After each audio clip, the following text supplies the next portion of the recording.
Assalamualaikum warahmatullahi wabarakatuh. Perkenalkan kami dari kelompok PT Unilever Indonesia Tbk, Manajemen Strategi Kelas K dengan anggota kelompok saya Putri Dewi Wulan Kusumawati dengan NIM B100180562, teman saya Feza Azhara Putri dengan NIM B100180570, dan Anisya Dwi Astuti dengan NIM B100180577 akan mempresentasikan tentang PT Unilever Indonesia Tbk. Yang pertama, deskripsi perusahaan atau organisasi. PT Unilever Indonesia didirikan pada 5 Desember 1933, kemudian menjadi perusahaan Fast Moving Consumer Goods atau FMCG terkemuka di Indonesia. Pada tahun 1981, pertama kali saham Unilever dibuka untuk publik, dan pada 11 Januari 1982, PT Unilever terdaftar di Bursa Efek Indonesia. Di akhir 2015, perusahaan Unilever menjadi perusahaan terbesar keempat berdasarkan kapitalisasi pasar di Bursa Efek Indonesia. PT Unilever memiliki 44 brand dan 9 pabrik di area industri Jababeka Cikarang, Rungkut Surabaya, dan kantor pusat di Tangerang, serta memiliki 1000 stok keeping unit dipasarkan melalui lebih dari 800 jaringan. Produk-produk dari Unilever, diantaranya Vaseline, Citra, Pond's, Rexona, Rinso, dan yang lainnya, sudah memiliki sertifikasi halal MUI. Visi dan misi perusahaan Unilever Indonesia. Visinya untuk meraih rasa cinta dan penghargaan dari Indonesia dengan menyentuh kehidupan setiap orang Indonesia setiap harinya.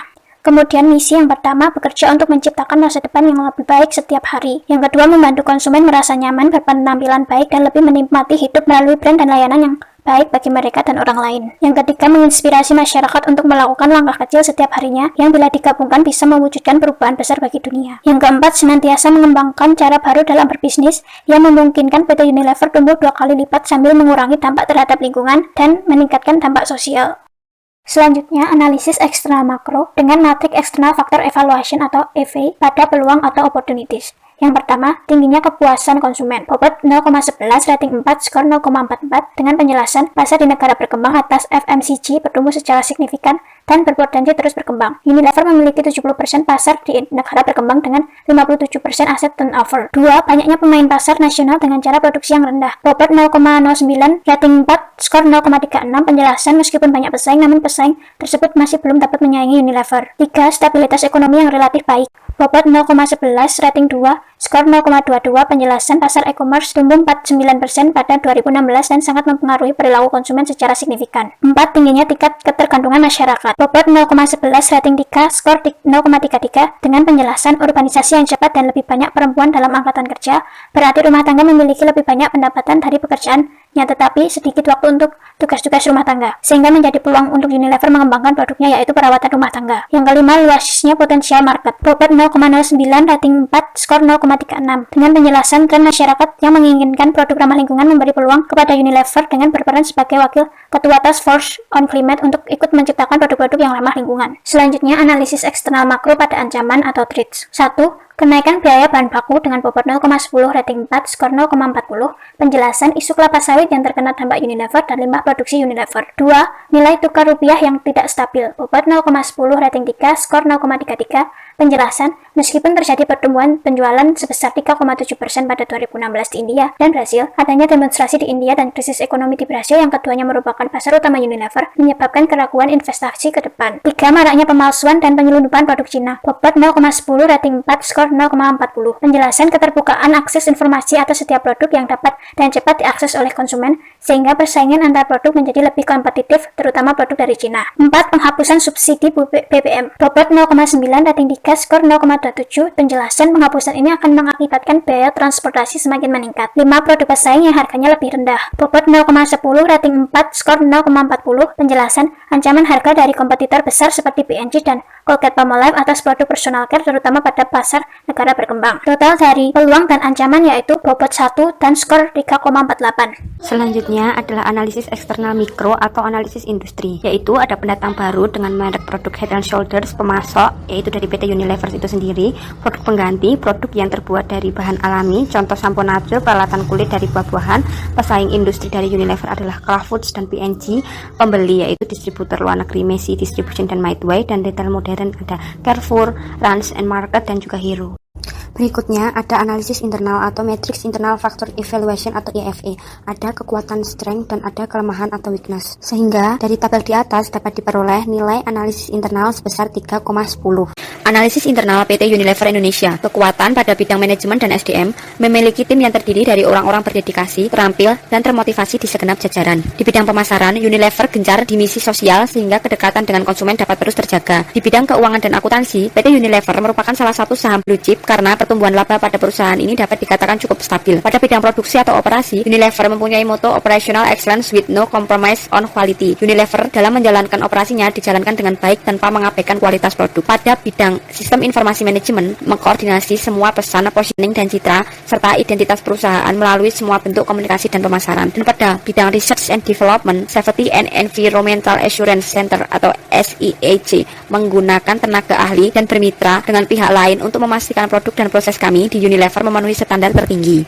Selanjutnya ada kelemahan pada analisis internal, yaitu pada bidang manajemen dan SDM, sulitnya koordinasi kegiatan antar departemen yang mempunyai agenda dan jadwal sendiri. Yang kedua, pemasaran, rendahnya respon pasar terhadap produk-produk tertentu. Yang ketiga, pada bidang keuangan dan akuntansi, tidak stabilnya nilai tukar rupiah terhadap mata uang asing. Pada bidang produksi dan operasi, ketidakjelasan sertifikat halal untuk produk-produk tertentu, dan mayoritas produk Unilever memiliki entry barrier rendah. Pada bidang sistem informasi manajemen, banyak muncul produk-produk baru yang menawarkan berbagai macam kelebihan dan harga bersaing. Dan yang terakhir ada di bidang Research and Development, birokrasi yang panjang karena kebijakan sentralisasi yang menyebabkan Unilever Indonesia tidak bisa begitu saja memutuskan sesuatu.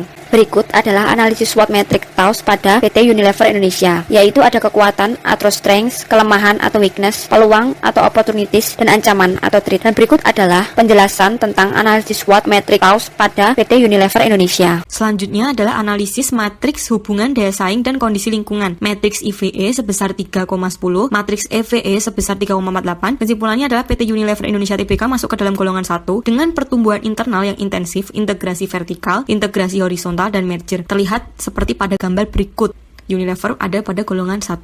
Selanjutnya, bagaimana daya saing internal dan eksternalnya, itu adalah kuat dan prospektif. Analisis matriks grand strategi. Alternatif strategi dalam matriks grand strategi PT Unilever Indonesia Tbk masuk kuadran 1 atau kuat dengan daya saing internal yang kuat dan pertumbuhan pasar yang tinggi. Selanjutnya ada analisis BCG, yaitu pada posisi start itu ada Bangau, ada Magnum yang menjelaskan bahwa bisnis yang sedang naik daun, market share-nya tinggi, market growth produk juga tinggi. Kemudian ada pada posisi Cashco sebagai berikut: Rinso, Molto, Pepsodent, produk yang menjadi tulang punggung, market share yang cukup tinggi atau penguasa pasar, market growth-nya rendah. Kemudian ada question mark, itu ada Buah Vita dan Soft, market share yang rendah, market growth yang cukup tinggi. Kemudian pada posisi Dog itu ada Unilever Pure Eat dan Blue Band, yang mana market share yang rendah, mengalami stagnasi dalam pasar, tingkat pertumbuhan pasarnya juga rendah. Selanjutnya ada alternatif strategi.